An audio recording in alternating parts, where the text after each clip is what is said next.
Welcome to my new video. और ये topic मैंने पिछली वीडियो में बताया था और अब मैं अगले टॉपिक पे नहीं सॉरी ये मैं नहीं बताया था, मैंने ये आपको ही बताऊंगा। तो इसमें ना दो चीज़ें आपको सपोज करनी है, सही है, एक इनिशियल और एक फाइनल। ठीक है, दो चीज़ें आपने सपोज करनी। फिर पी का फॉर्मूला होता है मोमेंटम का एम वी, तो सीधा रहा M V F minus M V I. ठीक है, अब ये हमने इक्वल्स टू में लिख ली, सही है। एम को एक साइड कर दिया, एम कांस्टेंट वैल्यू है, स्केलर क्वांटिटी है, मैग्नीट्यूड है, चेक नहीं होगा, डायरेक्शन नहीं है इसकी। तो v F minus v i upon t a के बराबर होता है। यहाँ पे हमने ए लिया है, ठीक है, एम में आ गया। एम में किसके बराबर होता है, पहले पिछली वीडियो में बता चुका है, एम है फोर्स के बराबर होता है और फोर्स आ गई। ठीक है, P F minus P I change of momentum भी लिख सकते हैं, डेल्टा का साइन का बाद है चेंज के लिए, तो डेल्टा पी। और यहाँ से टी जब ऊपर शिफ्ट करेंगे तो F T, rate of change of momentum force के बराबर होता है, इसका मतलब ये है। ठीक है, यहाँ पे सेकंड लॉ ऑफ मोशन को यूज़ किया, इक्वेशन लॉ ऑफ मोशन को यूज़ किया, इक्वेशन ऑफ मोशन को यूज़ किया, और इस तरह ये चीज़ एक रिलेशन ग्राफ किया हमने, rate of change of momentum is equal to force. हम आगे चलते हैं, ये टॉपिक आगे की तरफ। एक और टॉपिक है law of conservation of momentum. Law of conservation, अगर ये मैं आपको दिखा दूँ, सॉरी ये देख नहीं रहे पे, और अगले उसमें चलते हैं। Law of conservation of momentum जो है ना कॉन्सेप्ट है, और जो है ना इसमें मोमेंटम का कॉन्सेप्ट ले रहे हैं, तो ये भी बिल्कुल क्लियर है आपको।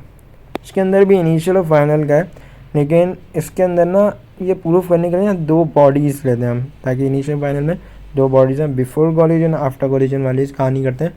और क्योंकि दो मासेस हैं, तो उनकी इनिशियल वेलोसिटी भी कॉलिजन से पहले और फाइनल वेलोसिटी कॉलिजन के बाद आएगी, तो उनके मासेस तो सेम रहेंगे, लेकिन वेलोसिटी चेंज होगी, डायरेक्शन भी चेंज होगी, तो वेलोसिटी चेंज होगी, बाकी वेलोसिटी का मैग्नीट्यूड भी चेंज होगा, कॉलिजन हो रहा है।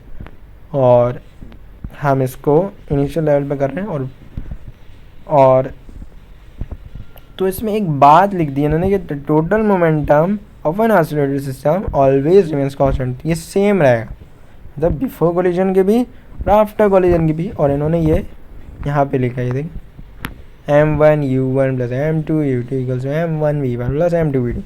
तो यहाँ पे इन्होंने ये चीज़ क्लियर कर दी, क्लियर के भाई के दोनों को सेम है, ठीक है, दोनों का सेम। अब ये फिर numerical recoil velocity of gun वाला, ठीक है, अगर इसमें कोई मसला है तो मैं ऐसी वीडियो बनाऊंगा, बोला है कि मैं न्यूमेरिकल्स की वीडियो अलग से बना दूंगा।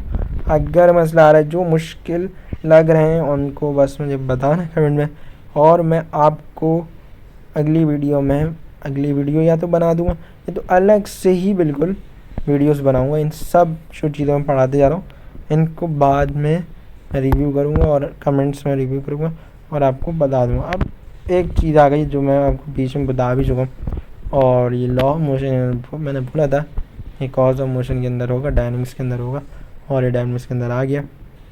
इन लोगों ने अलग अलग कर दी हैं चीज़ें। और Newton's law of motion, first law of motion मैंने आपको बताया कि रेस्ट ऑफ मोशन पे खेलता है। रेस्ट ऑफ मोशन पे खेलता है मतलब कि a body continues state of rest, मतलब कि एक बॉडी है, मतलब कि जो है ना आप अर्थ पर हैं, ठीक है, अर्थ पर हैं, तो आपने बॉल है, आपके पास बॉल है, आप टेबल पे ही फेंक जैसे, तो टेबल थोड़ी दूर जाएगी, वो आपकी मतलब फोर्स आपने कितनी लगाई उसको फेंकने के लिए वो डिपेंड है आपके, और वो मास कितना उस बॉल का, उस सब पे डिपेंड है, एक्सेलरेशन मास पे। तो वो लेकिन आप एक जनरल कि आपने जैसे फ्लोर भी फेंक दे, तो फ्लोर पे आपने फेंकी तो वो थोड़ी देर बाद रुक जाएगी। लेकिन न्यूटन क्या कह रहा है, न्यूटन कह रहा है या body continues state of rest और of uniform motion in straight line unless an external force acts on it, मतलब वो स्टेट ऑफ रेस्ट में होगा तो स्टेट ऑफ रेस्ट में ही रहेगा, जबकि हमने अभी बॉल ली वो रेस्ट में थी और उसको मोशन में कर दिया, लेकिन फोर्स लगाई, सही है। अब दूसरी चीज़ कि अब एक चीज़ फेंकी, अब उस पर कहाँ से फोर्स आई, वो खुद ही रुक गई। लेकिन आगे लेके अनलेस एन एक्सटर्नल फोर्स मैंने एक्सटर्नल फोर्स लगाई बॉल पे और उसने मोशन में, रेस्ट से मोशन में कन्वर्ट कर दिया।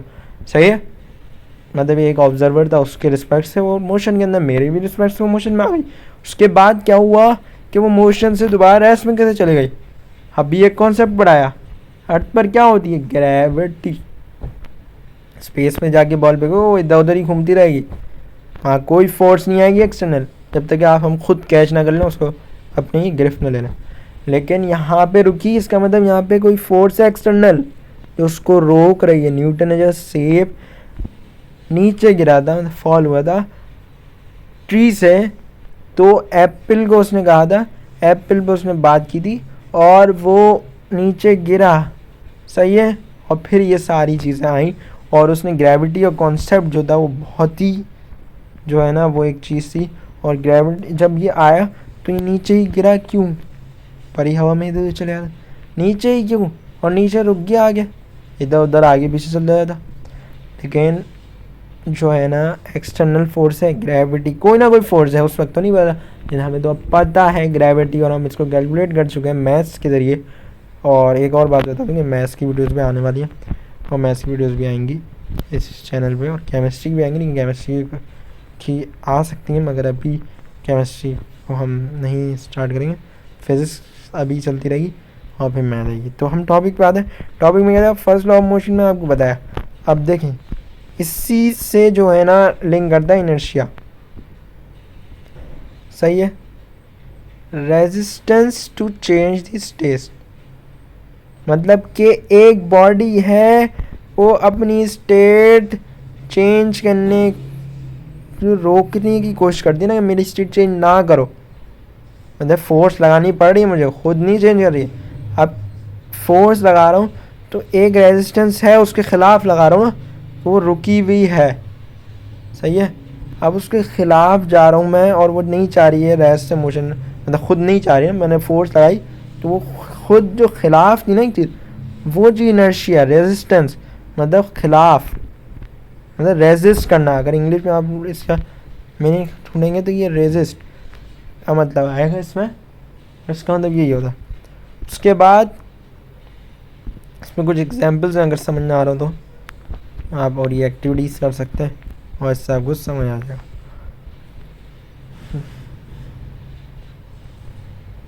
और सेकंड लॉ ऑफ मोशन आ जाता है।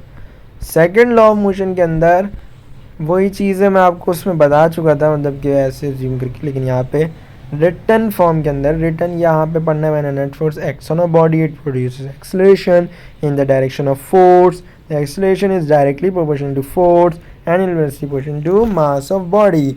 तो मैंने आपको ये बता चुका हूँ रिलेशंस, ये रिलेशंस देख लें, ये रिलेशंस है यहाँ पे देख लें, और ये इस तरह ड्राइव हो जाएगा। और यहाँ पे के की वैल्यू 1 होगी, क्योंकि कांस्टेंट इक्वल कर रहे हैं हम, प्रोपोर्शनल था पहले, कोई वैल्यू नहीं थी। अब इक्वल्स टू का मतलब यहाँ पे भी सेम है, वहाँ पे भी सेम है, तो वहाँ इन दोनों को सेम करने के लिए कांस्टेंट आता है। यहाँ पे कांस्टेंट की वैल्यू 1 है, मगर दूसरे जो कांस्टेंट, कुछ कांस्टेंट हमने पढ़े हैं जिनकी वैल्यूज़ होती हैं स्पेसिफिक, तो कैलकुलेट किए और वो उसको तकरीबन ऑलमोस्ट बैलेंस कर देते हैं। ये सिंपल से न्यूमेरिकल्स आ जाते हैं, यहाँ पे सिंपल से न्यूमेरिकल हैं। अगर इसमें कोई मसला हो तो आप पूछ लीजिएगा। अब अगला जो कॉन्सेप्ट है ना मास एंड वेट का, ये भी मैं आपको बता चुका हूँ वैसे, लेकिन बता मतलब कि मैंने आपको उसमें जनरल बताया और यहाँ पे तहरीरी मतलब कि रिटन फॉर्म के अंदर लिखा हुआ है, और इसके अंदर वही चीज़ें लिखी हैं जो मैं आपको बता चुका हूँ, मतलब कि मैं अपने लफ्ज़ों में बता चुका हूँ, बस एक्सप्लेन कर चुका हूँ मैं आपको। और ये इंस्ट्रूमेंट्स दिए हुए हैं, मेजरिंग इंस्ट्रूमेंट्स हैं, वेट एंड मेजरिंग इंस्ट्रूमेंट्स हैं, और ये मास क्या चीज़ होती है, और यहाँ पे कंपैरिजन टेबल भी बना हुआ, mass is the quantity in a body regardless of its volume of force acting on it, mass is always constant, mass is measured in kilogram, weight is measured in newton, the weight of an object depends on the gravity of that place, weight is the measurement of the gravitational force. तो ये फ़र्क है, लेकिन अब जो आगे topic है ना वो मैं अगली वीडियो में Newton's third law of motion से छोटा सा टॉपिक है वो कवर करूँगा, तो उस वक्त के लिए इजाज़त दीजिए।